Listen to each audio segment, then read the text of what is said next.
Things that I learned from my 2 tower gardens that I had before I moved to Hawaii, and the things that I've learned since I've owned 8 tower gardens that I want to share with you guys. And I think they're really valuable pointers that can help you out if you are in the market for tower gardens, you're thinking about getting more, you just don't know exactly what to expect. If you are in the market for a tower garden, I just also want to let you know that I am continuing my deal to give you Master Your Tower Garden, my 14-part course. If you buy a tower garden through my link below, I think that's something I'm going to run indefinitely. Number 1, you really can't grow everything on one tower garden.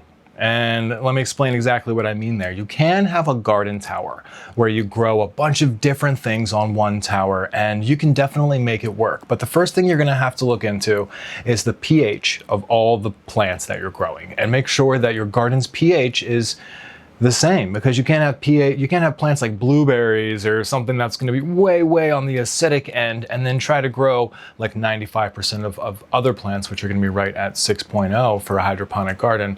So you have to make sure that the garden's pH is the same for all the plants that you're planting in the garden.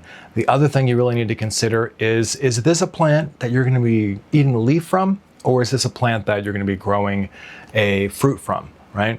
Because those require 2 totally different sets of nutrients and lighting.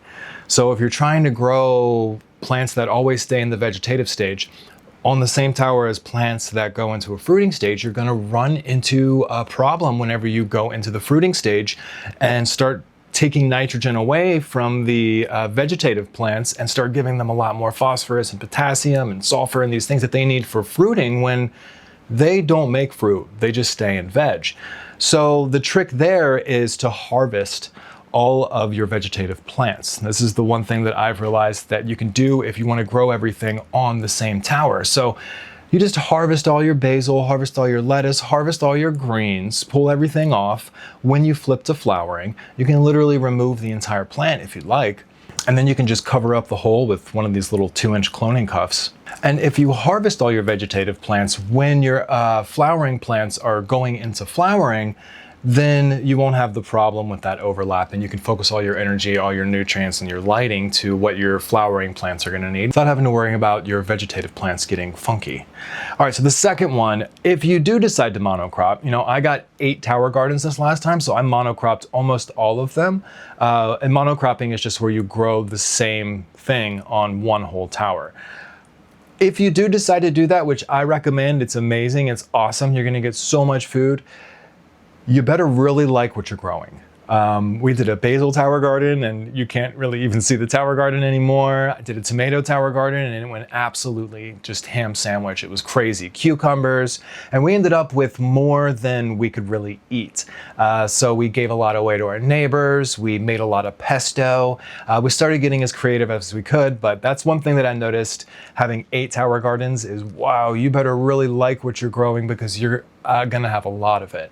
In hindsight, 8 tower gardens might have been a little much. I think the family tower garden is a great size, the 3 tower gardens. I'll get more to that here in just a minute. So number 3, cleaning the tower garden and taking it apart is a pain in the butt.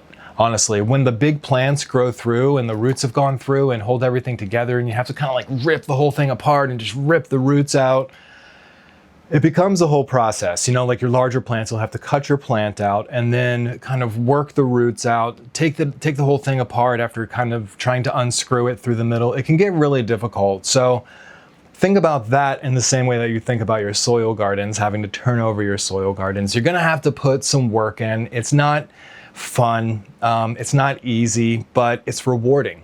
With hydroponics, it's not quite the same. Your hands are gonna get dirty in a different way, but it is very rewarding. Once you get it reset, you get to step back and be proud of what you've done. But man, it is just a total pain to clean out and reset 8 tower gardens. 1 is not so bad, but I'd say any more than 4 would start to feel a little daunting.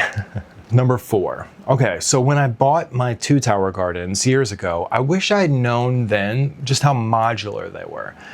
Meaning, I wish I knew that I could take them apart and stack them together and make one really tall tower garden and one short tower garden, and then I could actually get different plates that do different things and put them on my tower garden. That would have affected my original purchase. I think I would have actually bought the family tower garden unit instead of just buying 2 tower gardens, because the family tower garden unit comes with, you get 2 extensions per tower garden.